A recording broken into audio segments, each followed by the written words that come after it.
Querido irmão, a paz do Senhor, que Deus abençoe sua vida. Seja bem-vindo a mais um vídeo aqui do nosso canal. Quero aproveitar e pedir para você se inscrever, curtir, comentar, deixar aqui seu feedback, compartilhar este vídeo com muita gente mesmo. Deixa seu like aqui, para esse vídeo ficar relevante na plataforma. Olha, esse aqui é o penúltimo vídeo da nossa série de estudos acerca da preparação de obreiros, ou preparando obreiros. Eu quero contar com a sua atenção agora. Pare um pouco, se você puder pausar, voltar, escrever as referências, anotar, fique à vontade. E neste penúltimo vídeo, nós vamos trabalhar como o seguinte tema: o obreiro e a preparação da mensagem bíblica. O obreiro e a preparação da mensagem. Nós vamos falar aqui tópicos importantíssimos de como você, como obreiro, pode montar um sermão, quais são as ferramentas necessárias para que isso aconteça, tá bom? Então, vamos partir então para a nossa introdução, em nome de Jesus, ok? Vamos lá. A primeira ferramenta para que o obreiro possa entender a arte de preparar sermões, é entender a ferramenta e a matéria chamada homilética. A homilética é a primeira ferramenta, uma das ferramentas, que nos torna capazes de montar um sermão ou estruturar um sermão. Mas vamos lá. A arte de preparar sermões e entregá-los de forma plena e simples. Isso é um conceito da homilética, que é a arte de preparar sermões e entregá-los de forma bela e simples.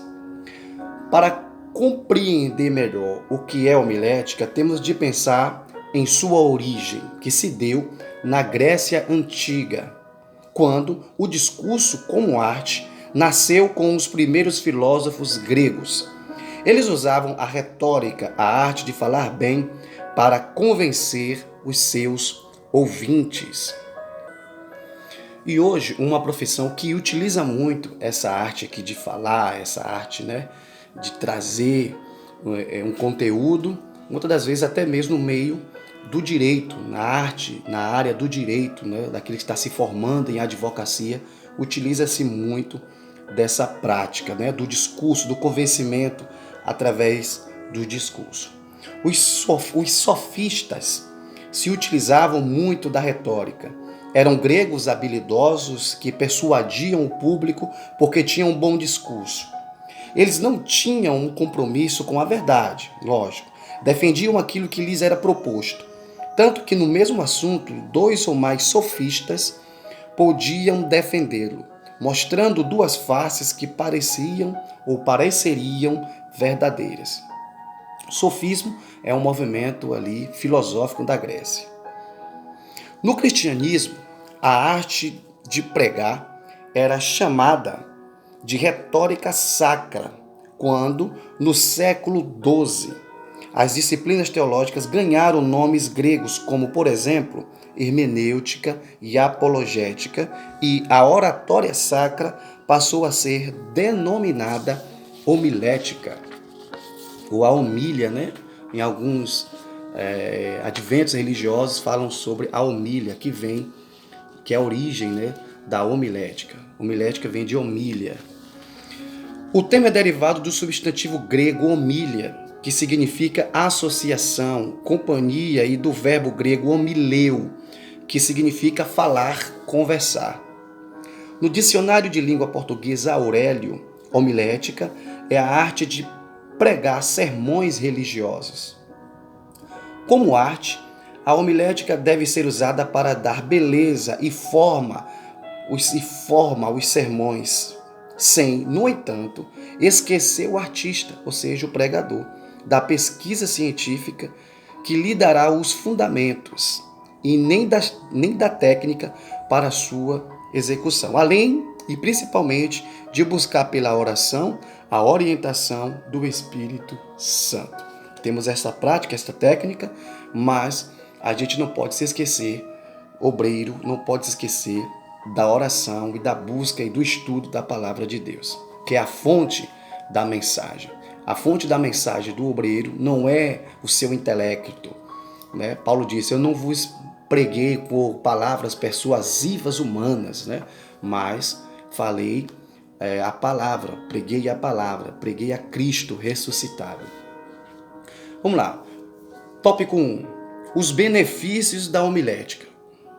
A homilética auxilia o pregador na coordenação das ideias para conduzir-se dentro do assunto, levando em conta o tempo de pregação, sabendo o que e como irá fazer, sentindo-se seguro, sem medo de surpresas desagradáveis. Então, esse objetivo, os benefícios, quer dizer, da homilética, ele te faz você ficar organizado, ordeiro, coordenado, vigilante com relação ao horário, vigilante com relação ao tempo, lhe dá segurança, lhe transmite domínio do conteúdo, não permite que você divague em vários pensamentos, mas te dá um norte, né?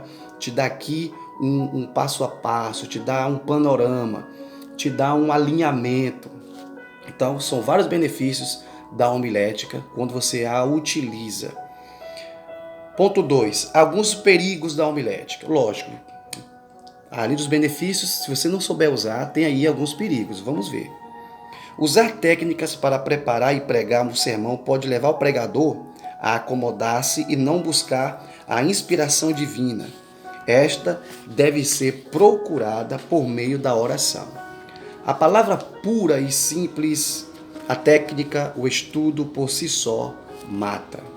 O que faz com que as pregações sejam eficazes, transformadoras, animadoras, é o Espírito que vivifica. 2 Coríntios 3, 6. Outro perigo é a vaidade. Pregadores técnicos preparam sermões bonitos e são impecáveis na sua apresentação, mas o foco principal pode ser desviado, que é a transmissão de boas novas, novidades, boas e novas notícias, que tornam a mensagem da Bíblia compreensível, colocando Deus em primeiro lugar. Em uma pregação, o principal não é o pregador, mas a mensagem.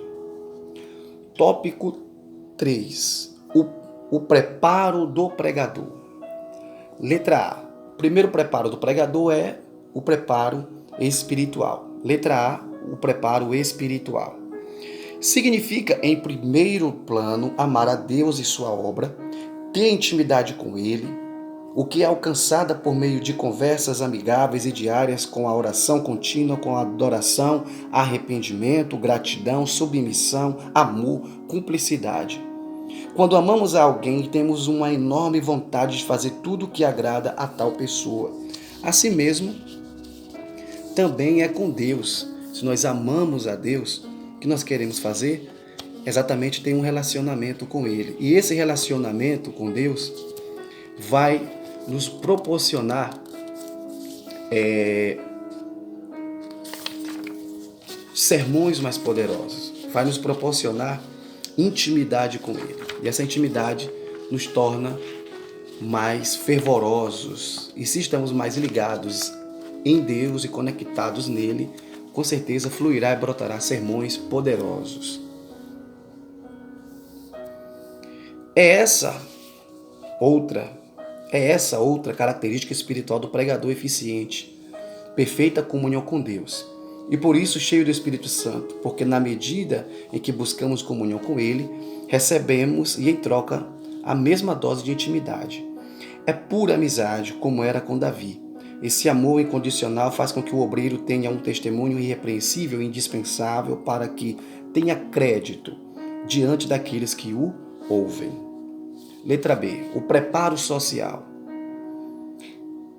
Tem de ser exemplar em toda o seu modo de vida. Evitar ser devedor, saber se relacionar bem, como ensina a Bíblia, como os membros da igreja, com vizinhos no trabalho, na família. Ser bem educado e não constranger pessoas ou citar casos e palavras constrangedoras. Letra C. Preparo pessoal. Já ouviu a frase investimento pessoal? Em economia, investir é aplicar o dinheiro em alguma coisa para adquirir lucro. Investimento pessoal é tudo o que podemos acrescentar para sermos mais valorizados. E tudo o que demonstra valor é mais cobiçado para outros investimentos. O pregador precisa investir em si. Algumas atitudes exemplares, por exemplo, limpeza de corpo e de roupa que devem ser atuais, ter o material organizado, ser cuidadoso ao manusear a Bíblia. Lembre-se que para os que amam a Deus, sua palavra não é um livro qualquer. Outro, procurar falar bem, sendo claro e objetivo e aprimorando sempre o uso do português. Sempre que possível, levar a família também bem cuidada, quando for pregar em outros púlpitos. Ser cuidadoso para não agir de forma diferente dos costumes da igreja local e não tomar a frente do dirigente com atitudes impetuosas. Olhar os ouvintes nos olhos, controlar bem o tempo da mensagem que não deve ser longa ou curta demais. E outras não tão exemplares. Por exemplo, exagerar nos adereços, porque o exagero em enfeites pode parecer que o pregador é vaidoso demais. Isso não condiz com a devida humildade, que é requerida pela palavra de Deus e também para demonstrar o fruto do Espírito, que é ter temperança. O mesmo que equilíbrio, moderação. Evitar conversar no púlpito, sentar com maus modos, evitar ler a Bíblia ou fazer anotações, isso deve ser feito antecipadamente. Ficar pedindo desculpas diminui a autoridade do pregador. Falar de olhos fechados ou falar muito baixo. Exagerar nos gestos, fazendo parecer uma peça teatral. Fazer imitações de bichos ou de pessoas. Ler um texto na Bíblia e pregar sobre outro. Contar fatos engraçados ou fábulas como ilustrações. Exagerar nas ilustrações, que não deve tomar tempo maior que o tempo da explanação da palavra lida, além de outros pontos negativos que identificará pela sua própria experiência. Então, esses aqui são que devem ser evitados. Letra D. O preparo intelectual. O pregador ele precisa ter um preparo intelectual. O pregador tem como um dos principais versículos para seu preparo o que está em Romanos 12:2. Não vos conformeis com este século, mas transformai-vos pela renovação da vossa mente. Para não estar conformado, o pregador precisa saber o que acontece no mundo contemporâneo, renovando seu entendimento para os assuntos que hoje em dia têm um significado diferente de alguns anos atrás. Isso não quer dizer que tenha de aceitar o que é pecado, pois este deve ser repudiado em qualquer circunstância.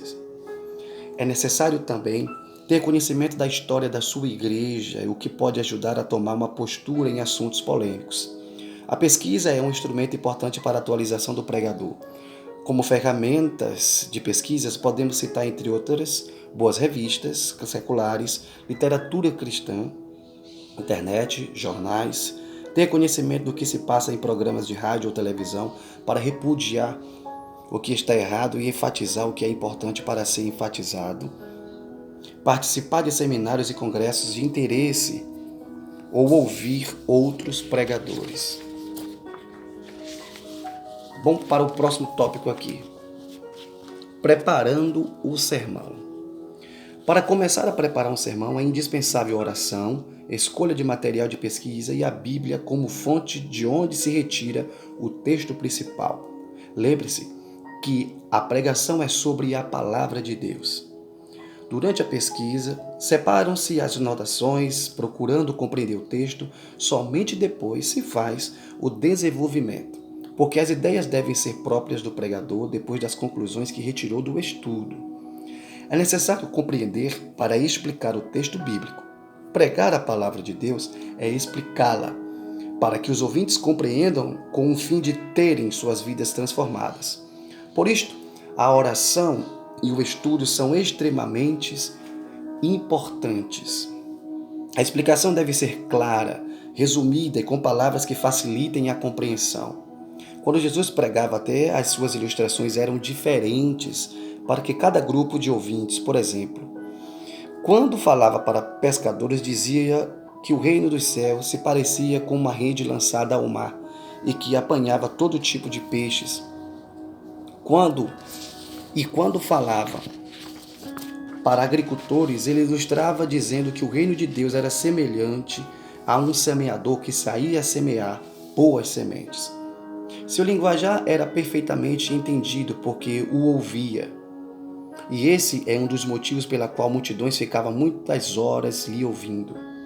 Usar palavras difíceis ou citá-las na língua original, além de dificultar a compreensão do público, pode passar a ideia de que o pregador quer mostrar que é um homem erudito e superior a que o ouve.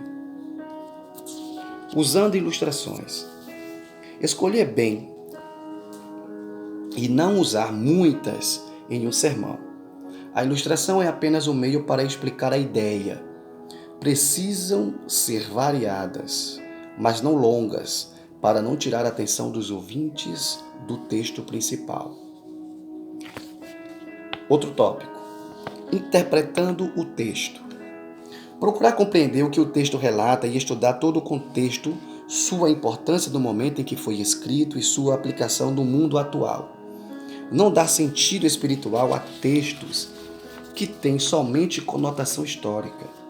Não torcer a interpretação da mensagem colocando sua própria ideia, mas desvendar com os estudos o que o texto diz, passando para o ouvinte a mensagem divina.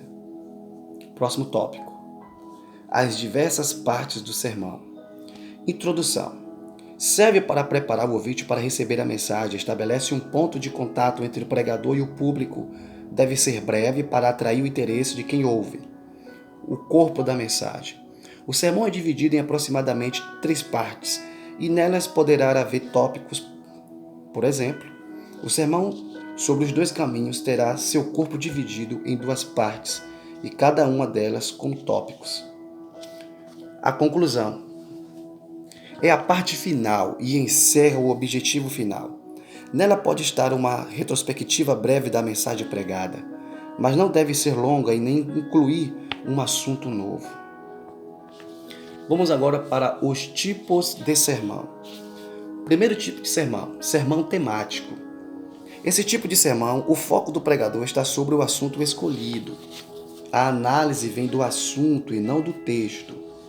Os apóstolos usaram esse tipo de sermão, mas não esqueciam de usar abundantemente citações do Antigo Testamento. Exemplo de um tema. Amor, Romanos 13:10. Aí o primeiro tópico, amor ao nível da carne, do grego eros.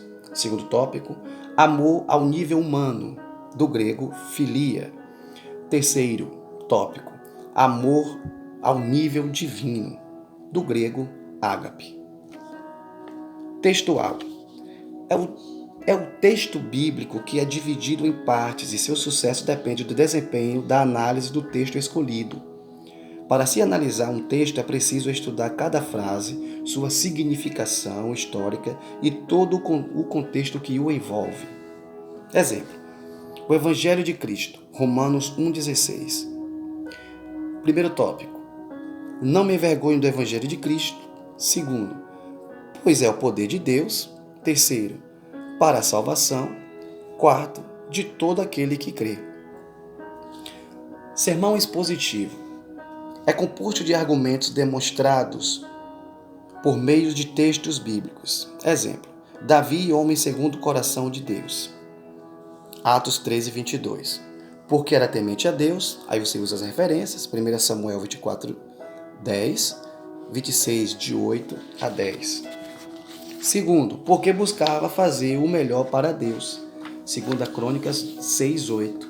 Terceiro, porque sabia humilhar-se diante de Deus. 2 Samuel 12:13, Salmos 51. Conclusão. Pois não me envergonho do Evangelho, porque é o poder de Deus para a salvação de todo aquele que crê, primeiro do judeu e também do grego. Romanos 1:16. Procura apresentar-te a Deus aprovado como obreiro que não tem de que se envergonhar, que maneja bem a palavra da verdade. 2 Timóteo 2:15. Somente o Evangelho é poderoso para salvar o que crê, e somente se houver pessoas dispostas a pregar, explicando com amor, unção e inteligência, aqueles que estão prontos a ouvir, é que essa palavra será conhecida em todo o mundo. Ainda que alguns tenham alcançado sucesso na pregação da palavra de Deus sem conhecer a homilética, porque eram cheios do Espírito Santo, não se pode desprezá-la. Ser cheio do Espírito Santo como primeiro requisito e ter uma boa experiência intelectual será de maior proveito. Manejar bem a palavra é como usar uma ferramenta que se conhece muito bem. Como manejar bem essa palavra sem conhecer as técnicas para o seu melhor aproveitamento? Deixamos aqui de modo extremamente simplificado alguns pensamentos sobre homilética, desejando que este estudo, que este vídeo, que esta lição facilite aos obreiros cheios do Espírito Santo na pregação da palavra de Deus. Amém? Então chegamos aqui ao final desse tópico, desta temática, o obreiro e a arte de preparar sermões. Que Deus e Cristo vos abençoe e até o próximo vídeo. Fique com Deus. Até mais.